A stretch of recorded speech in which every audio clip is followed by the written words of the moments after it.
Hello, fellow plate spinners. I'm really glad you're here for your weekly dose of authenticity and joy.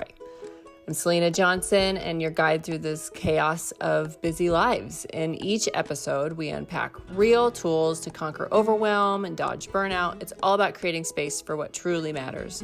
Whether it be through solo reflections or inspiring guests, this is your sanctuary for a more centered, productive you, with a healthy serving of that joy we talked about. Get ready to hit pause on life while we dive in to some real chats. Hope you enjoy. Hey there. Hello. I hope you're having a good week. And I hope whenever you're listening to this and wherever you're listening to this, that you are remembering you are capable, you're strong, you are made for things bigger than you can even imagine, and you have a purpose and a design, and your job is to keep leaning in and discovering what that is. I think we discover it more and more every time we step into obedience. That's what I think. And so we're going to talk today about obedience and talking about our truth and our faith. And this is kind of an episode off the cuff. I have had it on my mind for a while, and no matter how many outlines I put together, I thought, I need to just speak from the heart on this one, which hopefully I always speak from the heart, but especially this subject, I want to make sure that I am, I'm going to let God do the talking, if you know what I mean. So before we get into all the fun stuff, I do want to talk about I have an upcoming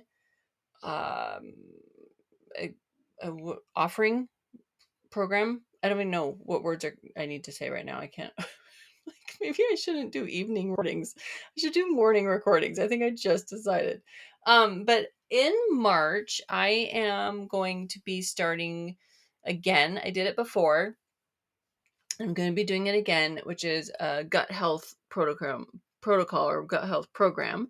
The gut health program is all about healing your gut microbiome. It's sort of an elimination, not sort of, it is an elimination diet. And so, we're going to cut out things like corn and gluten and dairy.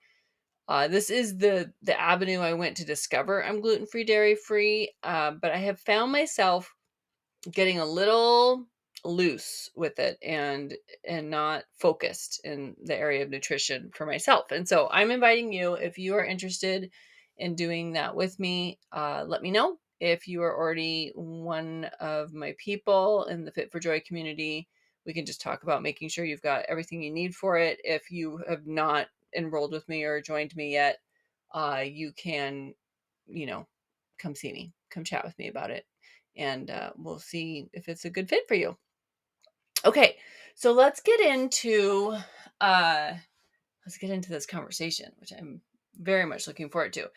I often, when I'm talking, you guys, and I'm doing all this, I really feel like we're having coffee or something like that. So I hope you feel the same way, because I just feel like I hear from so many of you outside of me talking solo on this podcast that I get to hear your hearts. And one of the things that I have heard time and time again, as of recently, which is interesting, is how much me talking about my faith is encouraging and inspiring to others. And it's made me pause and think and reflect, and all the things that we should do when we're getting beautiful feedback. And I've gone back in time in my mind, and I was like, wow, this has been such a journey. And so I thought, I'm just going to share here, and hopefully it will encourage somebody else, because anyone can speak their truth like that. It's, to me, as I said, an avenue of obedience, and it's something he's definitely called me to do. And it feels pretty wonderful when you step into that and it touches somebody or serves somebody. So we're going to attempt to not ramble here. I'm going to first go back in time. So I I did not, I did not talk a lot about my faith in my younger years. I very much was a believer, and I very much strayed. I definitely went through a season of kind of trying to serve two masters, and that's a whole testimony in itself. But I was kind of walking the line for a long time. Got married, and my husband actually convicted me because we were young, we were newlyweds, and in my mind, we went to church. I'd been raised in the church, and we went to church, and we were at a friend's house, and we were talking about it in some way. I don't remember, and I said, "Oh, we go to church. We go to church on Sundays." And by the way, I really want to put a disclaimer here. Like, I believe God calls us to fellowship and to be in a community of believers. But I really don't want there to be a disconnect that I think in order to be a believer, you have to go to church. I definitely think we are called to do it as believers in our sanctification process. I believe that it's important for us to be surrounded by other people who can encourage us and lift us up in our faith. But when I was younger, I had a much different view of that was kind of the earmark for me of being a Christian, was that you went to church. And I don't believe that a building is required to be a believer. But however, for me, it was an indicator here because my husband, I said, we go to church on Sundays. And he said, no, we don't.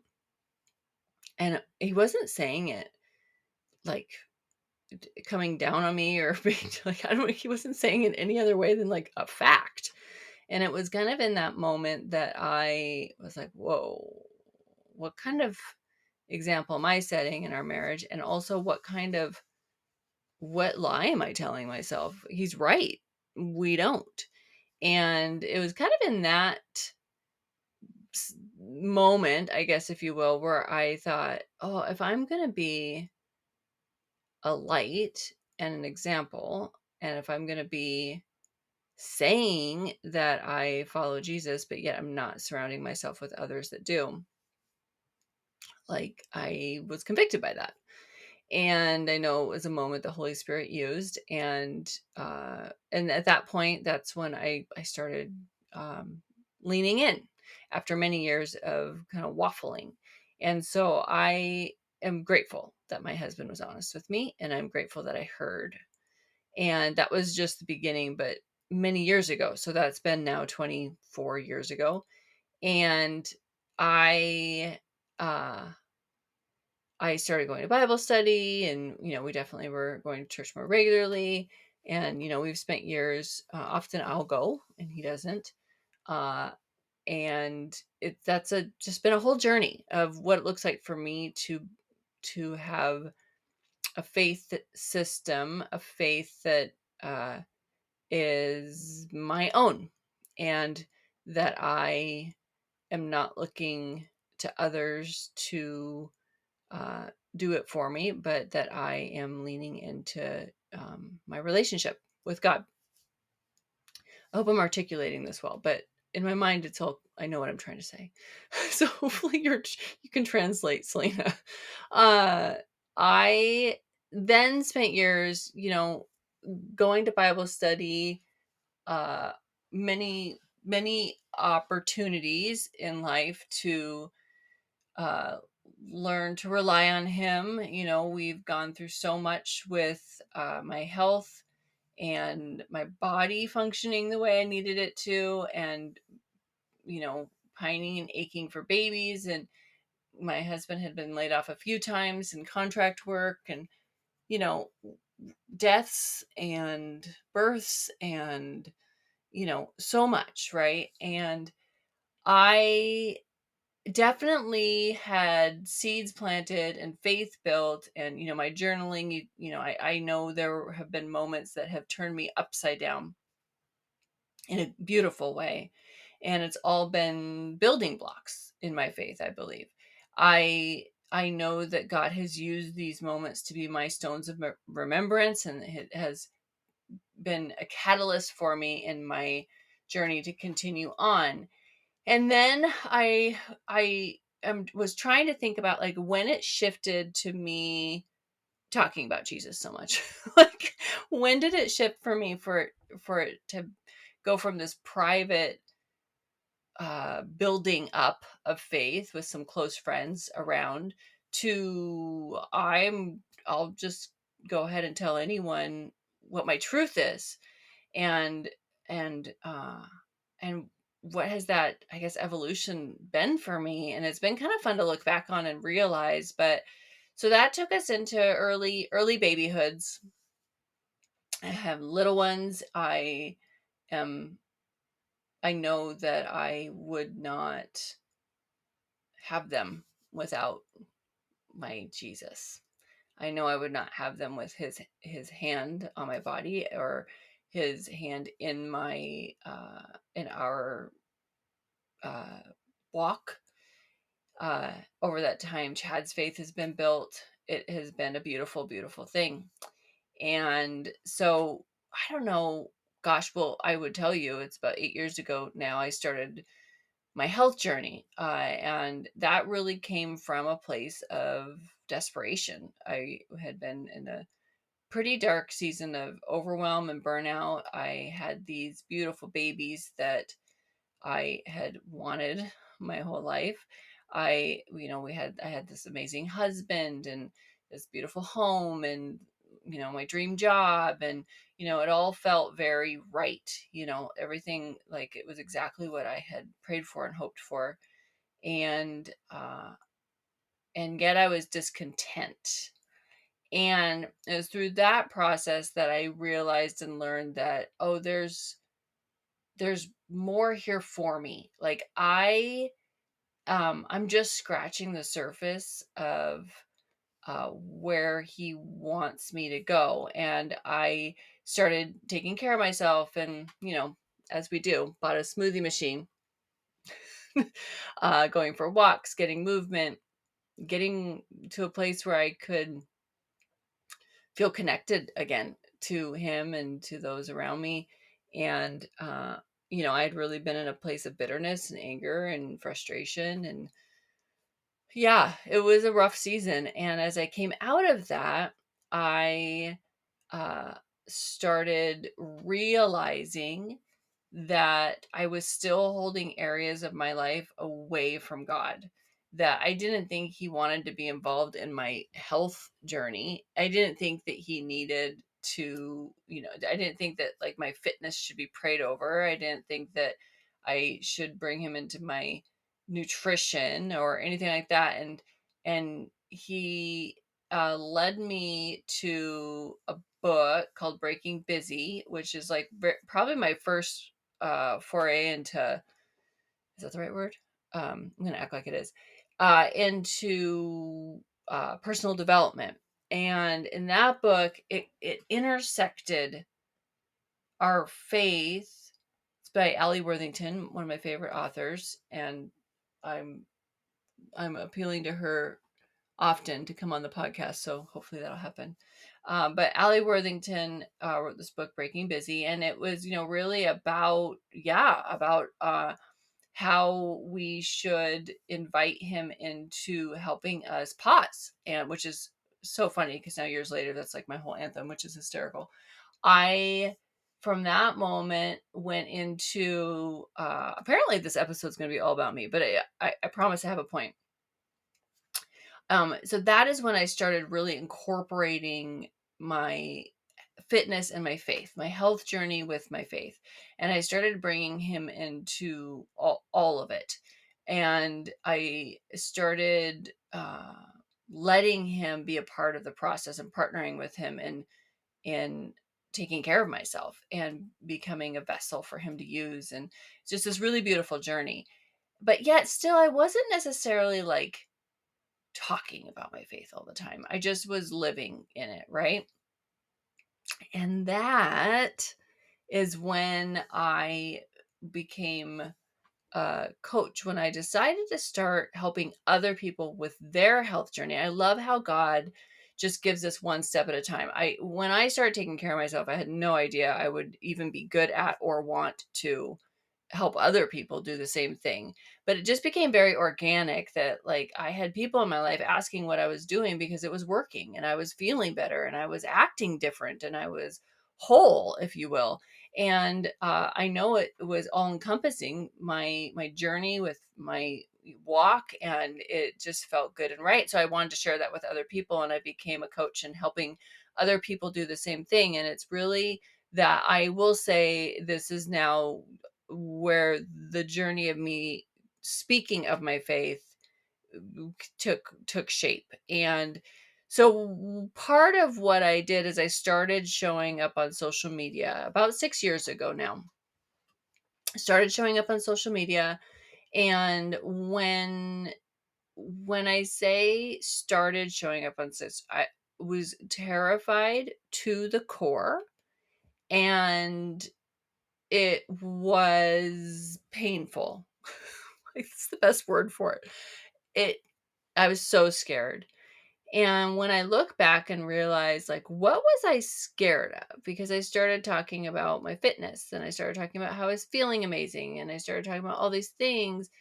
I would, every time I would post, I would think about uh certain people. I'm not going to name names because they aren't even people I'm close with, but there was just these people in my mind that I thought would be judging my posts. And guess what, guys? They've actually been my biggest fans. So there's that. I just want to say that anything you're afraid of, it's probably not accurate.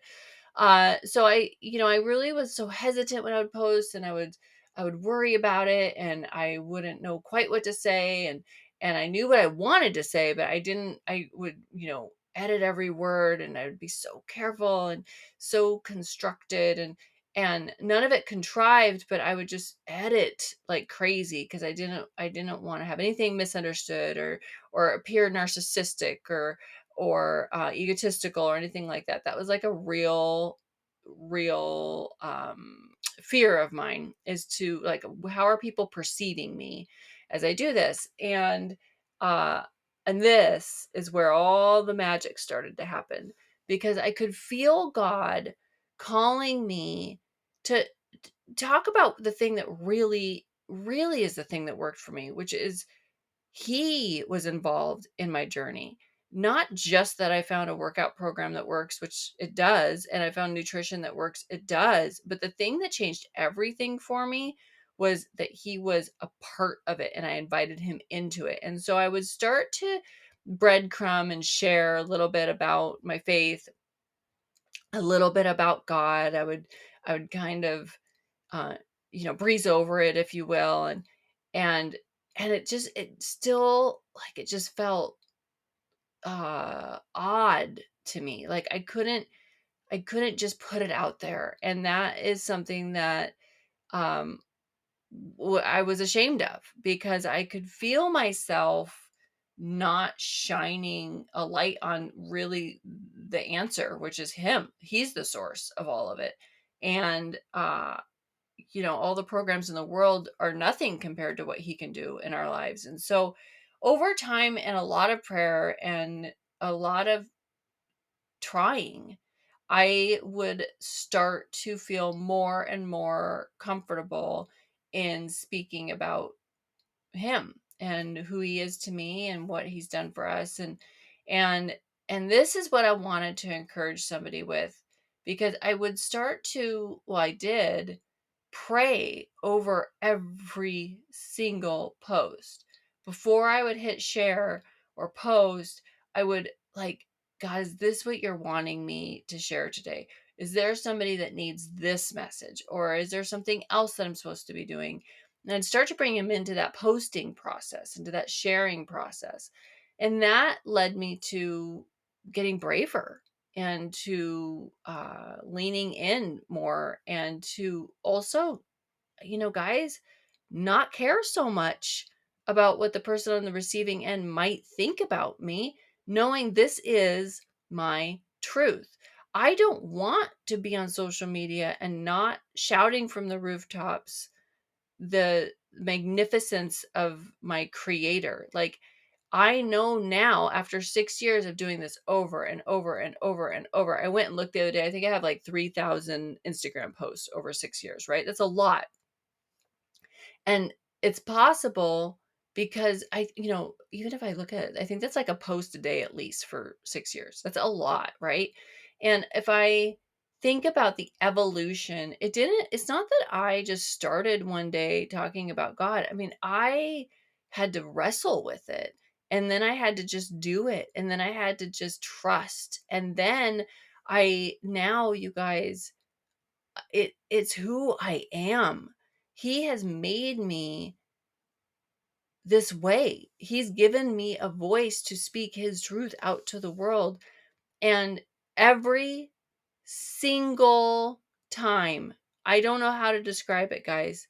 Every single time I almost take the post down, or used to. I don't anymore now, but every single time I did, I would almost think like, oh gosh, it's too much. I don't want to like push Jesus on people. Like that's what I would say to myself. Like I don't want them to think that I'm, guys, push Jesus on people.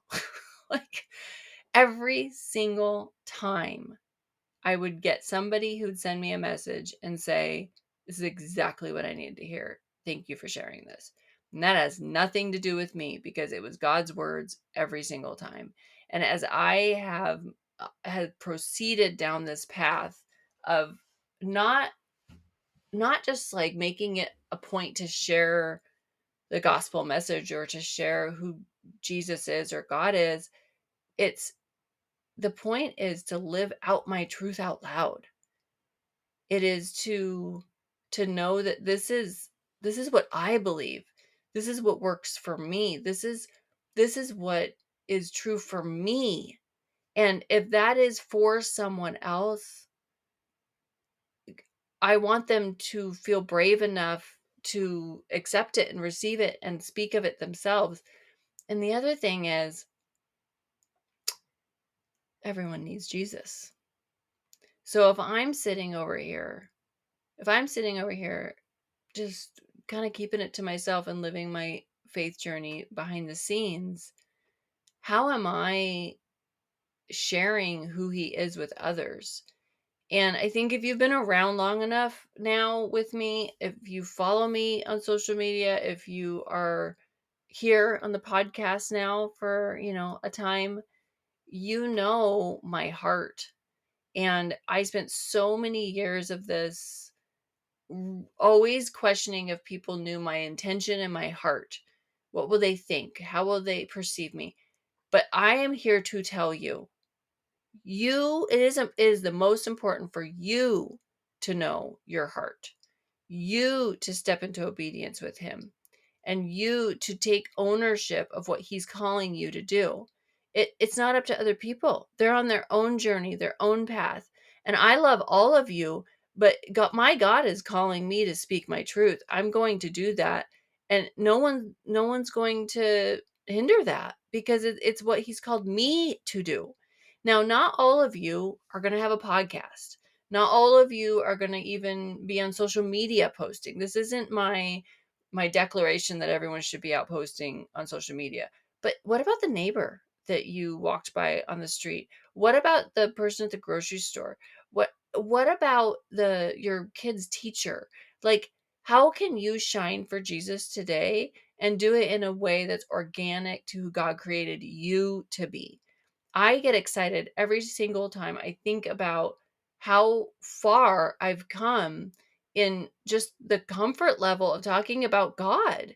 I was so uncomfortable. I was so uncomfortable. I spent years, middle school and high school, and I regret it so much. I was so quick to deny him, so quick to deny him just to fit in. And now as an adult, I am like, man, the impact I could have made if I had just shined for Jesus back then. And I don't want to ever go back. I don't want to ever go backwards, and I want to always be shining for him. And I encourage you to do the same thing. So for anyone who thinks that this is natural for me, or it is now, but it wasn't originally. And if you're nervous about professing your faith, speaking your truth, talking about Jesus to others, send me a message and I will pray for you. I'd love to talk to you about it. But also, will you just step into obedience and just start? It feels nerve-wracking. It feels awkward. It feels um, almost unnatural until you start seeing the freedom and the beauty that's on the other side of obedience. He calls us to do hard things. He calls us to be uncomfortable. And it's only through that process that you will realize the words that he put in your heart to say to somebody is exactly what they needed to hear. And when that happens, my goodness, you guys, it's beyond. It's beyond. Every single time I get a message from somebody that says, that episode you said this and I needed it so much, or this post is exactly what I needed today. That's not me. That's not me at all. If it were me, I would not have a podcast. I would not be posting the way I am. If it were up to me, it would not be what it is today. But it's all God. This was all his idea, all his plan. And if you hear words from me that you needed to hear, it is from the Lord. Trust me. Because if it was up to me, I'm sure I'd make a mess of this. But he makes everything beautiful. All right. Okay. I just wanted to get in here and talk to you about that. So go speak your truth and speak it clearly, speak it out loud, and speak it with confidence, because he has got your back and he is right behind you every single step of the way. Thank you for listening. I'm just so grateful that you would take the time to be here with me today. I hope that if there's anything that inspired you or got you excited, that you would share it to social media or send me a message with any input or feedback that you have. And just really appreciate the support and the encouragement that I get from you guys all the time. I will keep showing up, and I hope you keep listening.